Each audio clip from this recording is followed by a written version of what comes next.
Dear children, chapter 7 is about functions in Python. Suppose you write a program to perform several tasks. In order to improve the readability, reusability, and modularity of your application or program, you can group the statements of each of these tasks and give each of them a name.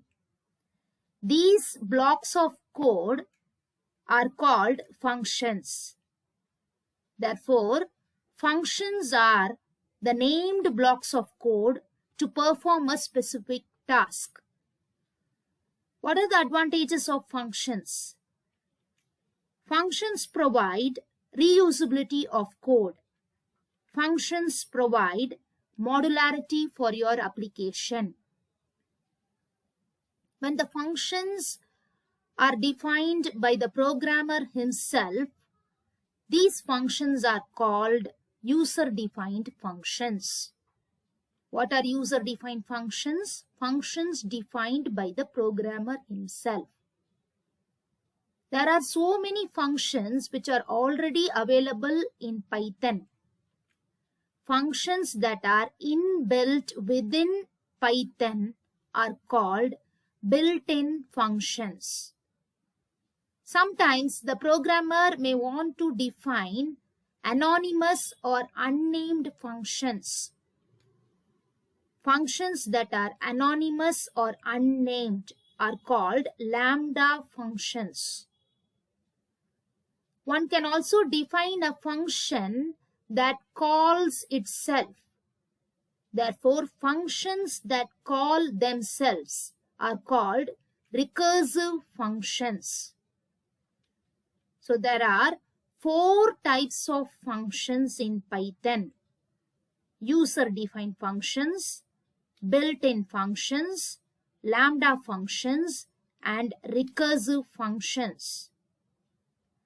Now we will see about user-defined functions. A block of code with a name is called as a function. Function is a named block of code to do a specific task. So we cannot just simply group some statements and give a name. We have to follow a syntax in order to define a user-defined function. The syntax is as follows. First, you should write the keyword def, and then followed by a function name chosen by the programmer. And then within parentheses, you should provide the parameters. After the parenthesis, should place a colon. And then the statements block and a return statement. Return statement is optional. Even there can be more than one return statement in a function. Observe carefully. The statement block and the return statement should be indented. So this is the syntax for a user-defined function. We will see an example in the Python IDLE. I will write a function to find factorial of a number.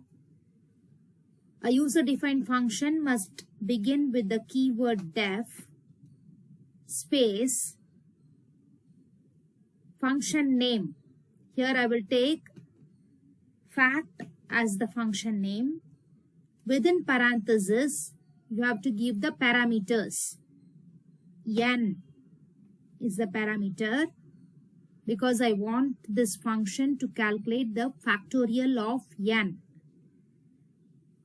After the parenthesis, place a colon, and when you press enter, you will see that the cursor is indented. I will take a variable f. F will hold the result of the multiplication 1 into 2 into 3, etc. I will initialize f to 1.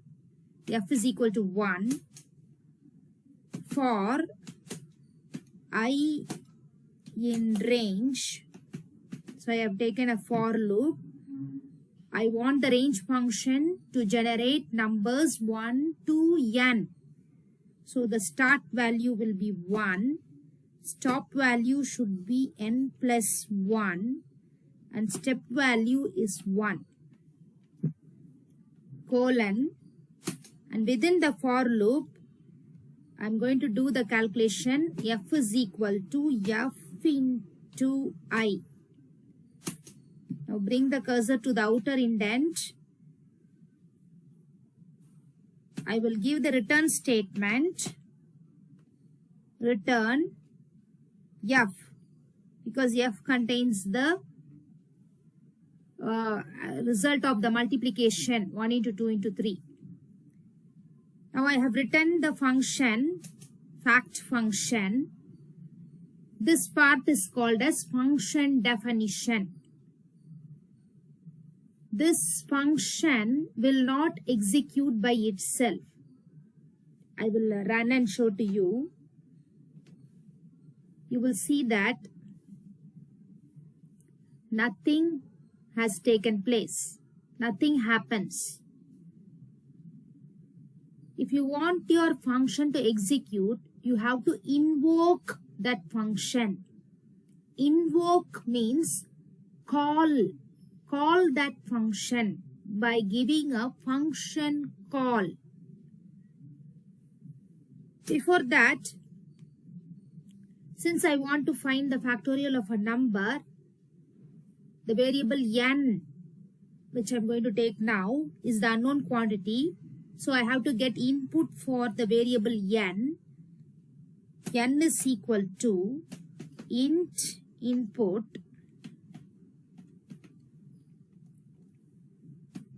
enter a number.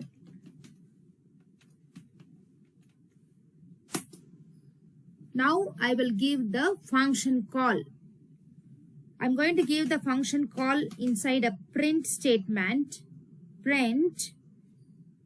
To write function call, first you should write the name of the function, fact, and within parentheses you should give the arguments. Here I will give n because I want to find the factorial of n. Okay, let me run and show to you. So it is asking the input for the variable n. Enter a number 5. So the value of n is 5. And because of the function call, the for loop will execute, which is inside the fact function. It will calculate 1 into 2 into 3 into 4 into 5 and give the result as 120. Return the value 120. So you can see the output 120. Now I'm going to improvise the print statement, improvise the output. The factorial of, so this is a string which I have given within quotes, comma, n, comma, again a string, is, comma, and then the function call, fact of n. So I have already taught you print function. If there are many items in the print function, you have to separate by comma. And the variable should not be within quotes. Variable should not be within quotes. So factorial of is within quotes, comma, n, is within quotes, comma, fact of n, that function call is without the quotes. Okay, let us run this. So now when I give the same input 5, I get the output The factorial of 5 is 120. Before it displayed only 120. Now this output is better. Even you can use the F format in the print statement to avoid the comma. F, and after F you have to give a string within quotes, the factorial of, and the variable you place within set brackets, which is the placeholder, n is, and also the function call within placeholder, fact of n. So this entire thing is a string put within single quote. Now I close the print function. So let me make the previous print statement as a comment. Now you'll get the same output. So I'll give input 5. The factorial of 5 is 120. So I'm getting the same result, but I have used a different method in the print statement.